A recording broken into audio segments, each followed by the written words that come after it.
মনে রাখবেন, সংকীর্ণতা নয়, বিভেদ নয়, ভেদাভেদ নয়। বাংলা না থাকলে স্বাধীনতা আন্দোলনে আমরা স্বাধীনতা পেতাম না। আমি যদি অন্য ভাষাকে সম্মান করি, তোমরা তাহলে আমার ভাষাকে সম্মান করবে না কেন?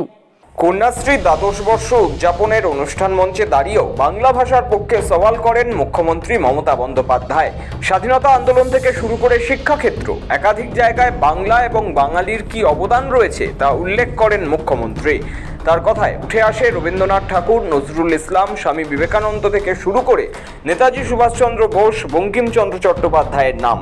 মমতার বার্তা, সব ভাষা শেখা উচিত, সব ভাষাকে সম্মান করা উচিত, কিন্তু নিজের মাতৃভাষাকে কখনো উপেক্ষা অবজ্ঞা করবেন না। বাংলা ভাষার যে মাধুর্য আছে না, সেই মাধুর্য কোথাও পাবেন না।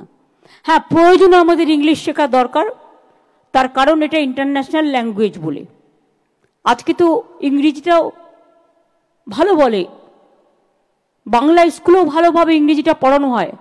আগে ক্লাস 5 পর্যন্ত ইংরেজি বন্ধ ছিল, কিন্তু আমরা এসে আবার চালু করে দিয়েছি। সব ভাষাই জানা উচিত। যত ভাষা শিখবেন তত উন্নত হবেন, কিন্তু দয়া করে মাতৃভাষাকে ভুলবেন না, মাকে ভুলবেন না, মাটিটাকে ভুলবেন না, জননীকে ভুলবেন না।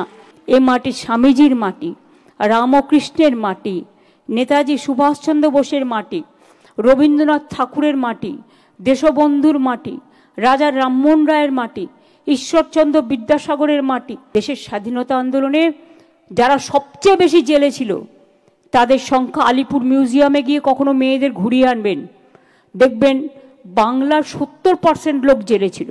বাংলা না থাকলে স্বাধীনতা আন্দোলনে আমরা স্বাধীনতা পেতাম না।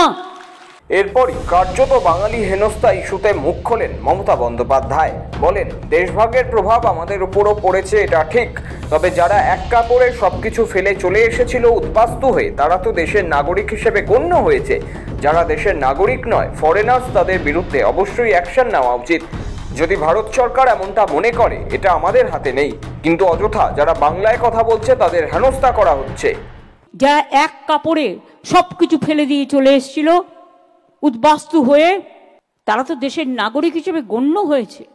যারা দেশের নাগরিক নয়, ফরেনার্স, তাদের বিরুদ্ধে অবশ্যই অ্যাকশন নেওয়া উচিত যদি মনে করেন ভারত সরকার এটা আমাদের হাতে নেই। কিন্তু অযথা, আমি পরশুদিনও দেখছিলাম একজন টেকনিক্যাল লোক একটা নয়ডাতে, দিল্লিতে একটা হোটেলে থাকতে গেছেন বাচ্চাকে নিয়ে, বাংলায় কথা বলেছে বলে তাকে থাকতে দেওয়া হয়নি। আমি যদি অন্য ভাষাকে সম্মান করি, তোমরা তাহলে আমার ভাষাকে সম্মান করবে না কেন? সাম্প্রতিক রাজনৈতিক প্রেক্ষাপটে বাংলা ভাষা অত্যন্ত তাৎপর্যপূর্ণ হয়ে উঠেছে। ভিন রাজ্যে বাংলা ভাষায় কথা বলার জন্য পরিযায়ী শ্রমিকদের হেনস্থারও শিকার হতে হচ্ছে বলে একাধিক অভিযোগ উঠছে। তা নিয়ে সংসদেও ঝড় তুলেছে তৃণমূল। সেই পরিস্থিতিতে দাঁড়িয়ে কন্যাশ্রীদের আগামী দিনের পথ মসৃণের বার্তা দিতে গিয়ে বাংলা ভাষার পক্ষেও মুখ্যমন্ত্রীর সওয়াল যথেষ্টই তাৎপর্যপূর্ণ। তাহলে কি মুখ্যমন্ত্রী ৭১-এর পরে ভারতে আসা বাংলাদেশিদের নিশানা করলেন? বাংলার এসআইআর আবহে এই মন্তব্য যথেষ্টই গুরুত্বপূর্ণ। সৌভিক চ্যানেলের রিপোর্ট, সময়, কলকাতা।